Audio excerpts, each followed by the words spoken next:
বলছে রসকস থাকবে না, মানে তুমি টাইম দিবা না, এটা তো আছেই। ও রসকস থাকবে না বিয়ের পর, বিয়ের আগেই রসকস নেই, বিয়ের পর তো আরো দূরে। উনি কিভাবে বললো? ওনাকে আমি কি তোমার উপরে কিচ্ছু। হ্যালো, হ্যাঁ কোথায় তুমি? হ্যালো, হ্যাঁ কই, কি করো? এই যে আমি রাত্রেবেলার মধ্যে আসতেছি। ও কোথায় আসবা? তোমার ঠিক করবো রাতে। আচ্ছা ঠিক আছে, ফোন দিও, আগে জানাও। হ্যালো, হ্যাঁ কোথায় তুমি? অফিস কাজে।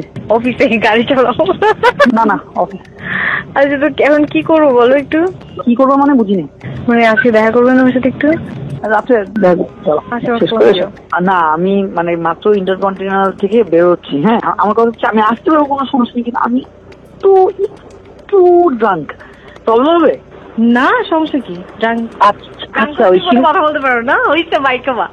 হ্যাঁ বুঝিনি, বাইকাবা গাদা। কেন তুমি গাদা কেন? তুমি এত ন্যাচারাল ভাবে কথা বলতে পারতা? হ্যাঁ আমি ন্যাচারালি কথা বলি। হ্যাঁ কি করো? আচ্ছা যাক, একটু 1%। হ্যাঁ এটা আমি একটু জানা। আর এই আমি আসছি। এত দুষ্ট কেন তুমি?